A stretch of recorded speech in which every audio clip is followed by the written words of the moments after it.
বাজার থেকে যে কোনো শাকসবজি বা ফল বাসায় এনে ফ্রিজে রাখি আমরা। কিছু কিছু খাবার ফ্রিজে সংরক্ষণের জন্য খুব ভালো, কিছু কিছু খাবারের ক্ষেত্রে এটি আবার বিপরীত হতে পারে। খাবারের মান ঠিক রাখতে এই খাবারগুলো ফ্রিজে রাখা উচিত নয়। চলুন জেনে নেই এমন কিছু খাবারের কথা। আলু। ঠান্ডা তাপমাত্রায় আলুর স্টার্চ শর্করা বা চিনিতে রূপান্তরিত হয়, ফলে ফ্রিজে রাখা আলু খেতে তুলনামূলক মিষ্টি লাগে এবং এটি অস্বাস্থ্যকর। ৪৫ ডিগ্রি ফারেনহাইট তাপমাত্রায় ৭.২ ডিগ্রি সেলসিয়াস আলু সবচেয়ে ভালো থাকে।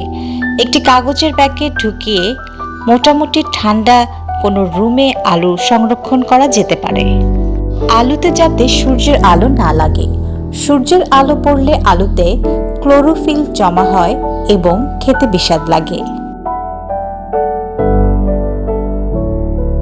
শসা ফ্রিজে রাখা উচিত নয়।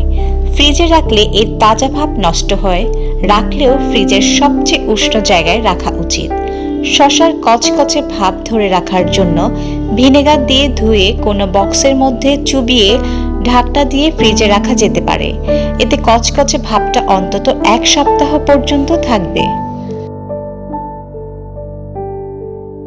পেঁয়াজ। পেঁয়াজ সতেজ থাকার জন্য পর্যাপ্ত বায়ু সঞ্চালন প্রয়োজন। ফ্রিজে যেহেতু উন্মুক্ত বাতাস চলাচলের ব্যবস্থা নেই, তাই পেঁয়াজ ফ্রিজে না রাখাই ভালো, বরং কোনো ঠান্ডা রুমে মেঝেতে ছড়িয়ে রাখা যেতে পারে কিংবা ছিদ্রযুক্ত ব্যাগ বা পাতিলে ভরে রাখা যেতে পারে। টমেটো। বেশি ঠান্ডা পরিবেশে রাখলে টমেটোতে থাকা রাসায়নিক উপাদানগুলোতে পরিবর্তন আসে, ফলে সবজিটির তাজা ভাব চলে যায়। ফ্রিজে রাখলে টমেটো নরম হয়ে যেতে পারে, তাই স্বাদ ঠিক রাখতে চাইলে এই সবজিটি বাহিরে কোনো খোলা পরিবেশে রাখুন। কফির সর্বোচ্চ স্বাদ পেতে দানাগুলোর আর্দ্রতা অপসারণ করা হয়, কিন্তু ফ্রিজে রাখলে কফির গুণাগুণ ও সুগন্ধ নষ্ট হতে পারে। তাই কফির দানা কখনো ফ্রিজে রাখা উচিত না, বরং কোনো বায়ুরোধক বক্স বা বোতলে ঢুকিয়ে সাধারণ কক্ষ তাপমাত্রায় রাখা যেতে পারে।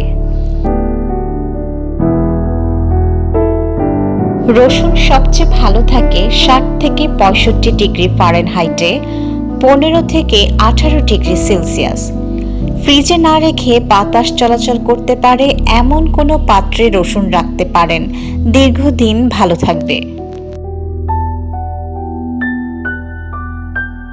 সসে ভিনেগার ও প্রিজারভেটিভ দেওয়া থাকে, তাই এই খাবারটি স্বাভাবিক পরিবেশেই ভালো থাকে। ফ্রিজে রাখলে বরং এর গুণাগুণ নষ্ট হতে পারে।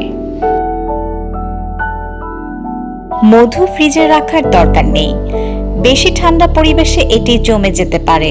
সাধারণ কক্ষ তাপমাত্রায় মধুর জন্য আদর্শ। পাউরুটি ফ্রিজে রাখলে ভালো থাকে সত্যি, তবে আর্দ্রতা কমে গিয়ে রুক্ষ হয়ে যায়। ফ্রিজ থেকে বের করে খাওয়ার আগে কিছুক্ষণ স্বাভাবিক তাপমাত্রায় রাখুন। আর আপনি যদি নিয়মিত পাউরুটি খান, তাহলে ফ্রিজে রাখার দরকার নেই। সাধারণ তাপমাত্রায় পাউরুটি ১ থেকে ২ দিন ভালো থাকে। বাদাম জাতীয় খাবারের স্বাদ ঠিক রাখতে এগুলোকে ফ্রিজ থেকে দূরে রাখুন। বায়ুরোধক পাত্রে বাদাম সংরক্ষণ করা ভালো। এই উপায়ে অন্তত ৩ মাস বাদাম ভালো থাকবে।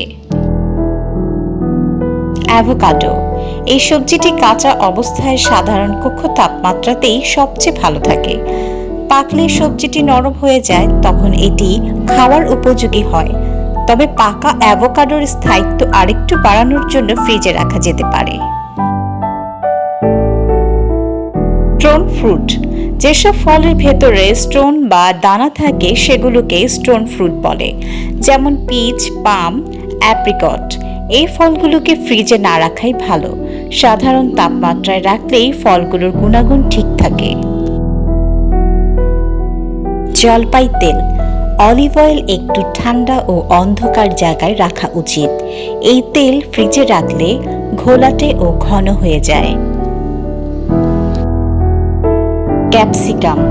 নরম ক্যাপসিকাম খেতে ভালো লাগে না, তাই এই সবজিটিকে কখনো ফ্রিজে রাখা উচিত না। ঠান্ডা তাপমাত্রায় ক্যাপসিকামের ক্রাঞ্চ নষ্ট হয়ে যেতে পারে।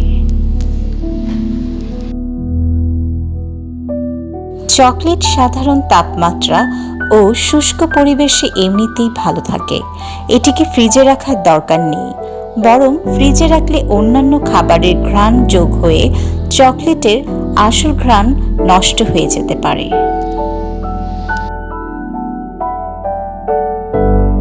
বেগুন। আপনি যদি কেনার কয়েকদিনের মধ্যে বেগুন খাওয়ার সিদ্ধান্ত নেন, তাহলে এটি এমনিতেই রেখে দিতে পারেন, ফ্রিজে রাখার দরকার নেই। ফ্রিজে রাখলে বেগুনের স্বাদ ও ঘ্রাণ নষ্ট হয়ে যেতে পারে। তবে মাথায় রাখতে হবে, বেগুন কিন্তু বেশি দিন ভালো থাকে না। কেনার 2 থেকে 1 দিনের মধ্যে খেলে ভালো। গুঁড়া মশলা। শুকনা গুঁড়া মশলা সাধারণ তাপমাত্রাতেই রাখা ভালো, ফ্রিজে রাখলে এগুলো দ্রুত নষ্ট হয়। আশা করছি আজকের টিপসগুলো আপনাদের দৈনন্দিন জীবনকে আরো সহজতর করে তুলবে। ধন্যবাদ এতক্ষণ সঙ্গে থাকার জন্য।